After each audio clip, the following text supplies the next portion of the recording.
Hello, this is Nurzaman. তো বন্ধুরা, ইতিমধ্যেই প্রত্যেকে এনুমিরেশন এবং এসআইআর ফর্ম পেয়ে গেছেন আপনারা। তো এখন পর্যন্ত যারা যারা ফর্মটা ফিল আপ করতে পারেননি, আমি তাদেরকে আজকে সহজ করে ফর্মটা ফিল আপ করা শিখিয়ে দিচ্ছি। তো এই যে আমার হাতে দেখতে পাচ্ছেন এনুমিরেশন ফর্ম, তো এইটাকে আমি এখন কিভাবে ফিল আপ করবো তো সেটাই আমি দেখাচ্ছি, ঠিক আছে?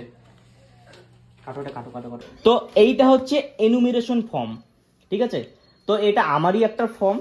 তো এটা আমি ফিল আপ করে দেখাচ্ছি, মানে অলরেডি আমি ফিল আপ করেছি, মানে একটা ডেমো হিসাবে আমি আপনাদেরকে দেখাচ্ছি, ঠিক আছে? কিভাবে আপনারা ফর্মটা ফিল আপ করবেন। তো এইখানে আপনার 2025 সালের মানে ভোটার কার্ডের যেই ডিটেলসটা পুরোটা এখানে দিয়ে থাকবে এই ঘরটাতে। তারপরে আপনার বিধানসভা যেসব ক্রমিক সংখ্যা, আপনার অ্যাড্রেস এখানে দেওয়া থাকবে, এবং এখানে আপনার কিউআর কোড দেওয়া থাকবে এই ঘরটায়, এবং এই ঘরটাতে একটা অলরেডি ফটো থাকবে 2025 সালের। আর এই যে সাম্প্রতিক ফটো, এটা হচ্ছে নতুন। আপনি ফর্মটা যখন জমা করবেন তখন এখানে একটা নতুন ফটো আপনাকে বসাতে হবে, ঠিক আছে? তো এবার আসা যাক ফর্মটা আমরা কিভাবে ফিল আপ করবো। তো এই যে প্রথমকার যে ঘরটা দেখতে পাচ্ছেন, এই ছকটার নিচে যে ঘরটা আসছে, হ্যাঁ, এই যে আপনার রাইট সাইডে, মানে লেফট সাইডে লেখা আছে কি কি লিখতে হবে, আর রাইট সাইডে হচ্ছে ফাঁকা ঘর। তো সেই ঘর আমাদেরকে মানে পূরণ করতে হবে। তো এখানে লেখা আছে জন্ম তারিখ, ঠিক আছে? তো আপনার যে ডেট অফ বার্থটা সেটা এখানে বসিয়ে দিবেন, মানে মাস, তারিখ, হ্যাঁ, এবং বছর আপনার এখানে বসিয়ে দিবেন। এবং দ্বিতীয় ঘরে আসবেন আধার নম্বর, ঐচ্ছিক মানে অপশনাল। আপনার যদি আধার নম্বর যদি দিতে ইচ্ছুক থাকেন তবে দিয়ে দিবেন, তবে আমি যেটা মনে করি আপনারা আধার নাম্বারটা এখানে দিয়ে দিবেন।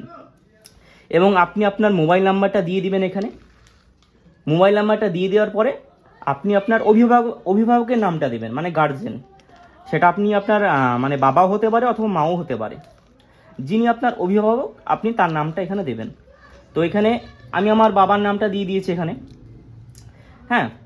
এবং আপনার বাবার বা অভিভাবকের যদি ইপিক নম্বর, মানে ভোটার কার্ডে যে ইপিক নম্বর যদি থাকে, তবে আপনার এখানে এই ঘরটাতে বসিয়ে দেবেন, ঠিক আছে? তো আমি এখন অবধি বসাইনি, পরে বসিয়ে দিব। এটা জাস্ট ডেমো হিসাবে আমি আপনাদেরকে দেখাচ্ছি ভিডিওটা। এবং এখানে দেখছেন মায়ের নাম, আপনি আপনার মাদার নেমটা এখানে বসিয়ে দেবেন। তো আমি বসিয়ে দিয়েছি।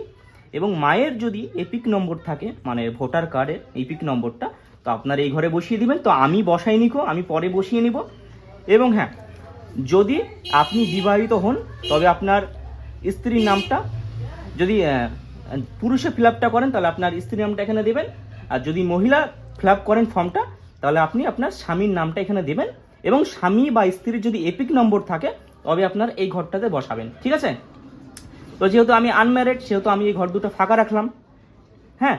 তো এবার আসি, তাহলে আমার এই ঘরটা, এই ছকটা পুরোটা পূরণ করা হয়ে গেল, ঠিক আছে? তো যেহেতু আমার 2002 সালে ভোটার লিস্টে নাম নেই, আমি একজন নতুন ভোটার, হ্যাঁ। তো এবার আমরা আসি নিচের এই ছকে। লেফট সাইডে লেখা আছে আপনার, মানে বাম সাইডে, সর্বশেষ এসআইআর নির্বাচক তালিকার থাকা নির্বাচকের বিবরণ। যদি আপনার 2002 সালে ভোটার লিস্টে নাম থেকে থাকে তবেই আপনি এই ঘরটা পূরণ করবেন, নয়তো এই ঘরটাকে আপনারা ফাঁকা রেখে দেবেন। যদি আপনার 2002 সালে মানে এসআইআর যে নির্বাচন যখন হয়েছিল আপনার, যদি আপনাদের লিস্ট থেকে থাকে 2002 সালের ভোটার লিস্টের নাম, তবে আপনি এই ঘরটা পূরণ করছেন। যদি না করেন, মানে যদি না থাকে, তবে আপনারা এই ঘরটাকে পূরণ করবেন। এখানে কি লেখা আছে?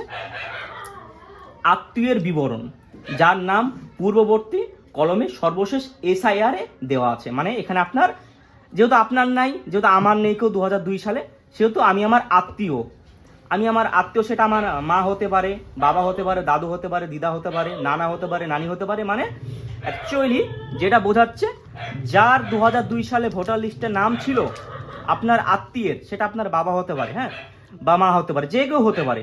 তো আমার বাবার যেহেতু 2002 সালে ভোটার লিস্টে নাম আছে, সেহেতু আমি আমার বাবার নামটা এখানে বসিয়ে দিয়েছি। এবং বাবার এপিক নাম্বারটা আমি এখানে বসিয়ে দিয়েছি। এবং আমার বাবার আত্মীয়ের নাম, মানে কুটুম আত্মীয় যেটাকে বলা হয়। তো আমার বাবার আত্মীয় বলতে গেলে তো আমার বাবার বাবা, মানে আমার দাদু, ঠিক আছে? তো আমার বাবার আত্মীয় মানে আমার দাদুর নাম এখানে বসিয়ে দিয়েছি। তো এবার হচ্ছে সম্পর্ক, মানে আমার বাবার সঙ্গে আমার দাদুর কি সম্পর্ক, ঠিক আছে? তো যেহেতু বাবা ছেলের সম্পর্ক, সেহেতু আপনি এখানে পিতাও লিখতে পারেন বা বাবাও লিখতে পারেন। তো আমি সম্পর্কের জায়গাতে বাবা লিখে দিয়েছি, ঠিক আছে? জেলা আমার মুর্শিদাবাদ লিখে দিয়েছি এই ঘরটায়। রাজ্যের নাম পশ্চিমবঙ্গ। বিধানসভা ক্ষেত্রের নাম, মানে আপনার বিধানসভা কি ক্ষেত্রে, যেমন আমার হরিহরপাড়া, আমি এখানে হরিহরপাড়া বসিয়ে দিয়েছি। এবার বিধানসভা ক্ষেত্রের নম্বর, হ্যাঁ এবার অনেকে প্রশ্ন করতে পারেন যে বিধানসভা ক্ষেত্রের নম্বরটা আমি কোথায় পাবো, বা অংশ নম্বর আমি কোথায় পাবো, বা ক্রমিক সংখ্যা আমি কোথায় পাবো। তো তাদের জন্য আমি এই ফর্মটা দেখাচ্ছি। এই যে দেখতে পাচ্ছেন 2002 সালের যে ভোটার লিস্ট এখানে, হ্যাঁ 2002 সালের যে ভোটার লিস্ট, তো সেখানেই সমস্ত ডিটেলস দেওয়া আছে। যেমন বিধানসভা ক্ষেত্রের নম্বর, যেমন আমার 62 দেওয়া আছে, অংশ নম্বর 7 দেওয়া আছে, এবং ক্রমিক নম্বর এই যে লিস্ট দেখছেন 298, 299, 300, 301, এই যে পরপর আপনার যেই লিস্ট অনুসারে আপনার নামটা বেরিয়েছিল আপনি সেটাই হচ্ছে আপনার ক্রমিক নম্বর, ঠিক আছে। তো এই যে 302 এখানে আমার বাবার নাম এসছে, তাই এই 302টা হচ্ছে আমার ক্রমিক নম্বর, ঠিক আছে। তো এখানে আমার বিধানসভা ক্ষেত্রের নম্বর 62, অংশ নাম্বার 7, ক্রমিক সংখ্যা 302 আমি এখানে বসিয়ে দিয়েছি। এবার দেন আমার যেটা ফালা, যেটা আমাকে করতে হবে সর্বশেষ, ঠিক আছে, এই ঘরটাতে এক কপি আমাকে ফটো লাগাতে হবে। মানে অ্যাকচুয়ালি আমার ফর্মটা পুরোটাই ফিল আপ করা হয়ে গেল, ঠিক আছে, কমপ্লিট। আপনাদেরকে আমি বোঝাতে পেরেছি, আশা করি বোঝাতে পেরেছি। যদি বুঝতে না পারেন আমাকে কমেন্ট করবেন, আমি বিস্তারিত ভিডিও আবারও নিয়ে আসছি কালকে, ঠিক আছে, কালকে সকালবেলাতে। তো এবার আপনি আপনার নতুন একটা এখানে ফটো পাসপোর্ট সাইজ এই মাপের ছোট আকারের এখানে লাগিয়ে দিলেন। লাগানোর পরে আপনার যে এখানে একটা সিগনেচার থাকবে, হ্যাঁ এখানে আপনি নির্বাচক বা পরিবারের যে কোনো মানে সাবালক সদস্যের স্বাক্ষর, হ্যাঁ বাম হাতের বৃদ্ধা আঙুলের ছাপ, যদি আপনি সই না করতে পারেন তাহলে আপনার বাম হাতের বৃদ্ধা আঙুলের ছাপ বা টিপ এখানে বসাতে হবে। এখানে বসিয়ে দেওয়ার পর তারপরে সই করতে হবে। আর যদি মানে কেউ দেখা গেলো বাইরে গেল, মানে বাইরে কাজে আছে, তাহলে আপনি আপনার বাড়ির যে কেউ এখানে তার নামটা এখানে সিগনেচার করে দেবেন গার্জেন হিসাবে, ঠিক আছে। আর বিএলও, ঠিক আছে, আপনার যে বিএলও আছে আপনার যে গ্রামে, ঠিক আছে, তো এখানে বিএলও এর সিগনেচার আপনাকে দুখানে এই ফর্ম দেওয়া হবে। তো দুটো ফর্মে যেন বিএল এর সিগনেচার আপনারা করেন, ঠিক আছে।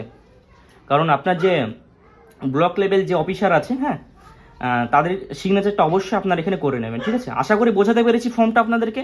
যদি কিছু খামতি ভুল হয়ে থাকে অবশ্যই একটু বলবেন আমাকে কমেন্টের মাধ্যমে, কারণ যেহেতু আমি ফার্স্ট টাইম এই ভিডিওটা করছি, অনেক লেট হয়ে গেল যদিও, তবুও আমি আমার মানে মতামত নিয়ে একটা ভিডিও করলাম, কারণ এখন পর্যন্ত অনেকেই কনফিউজে আছে, ঠিক আছে।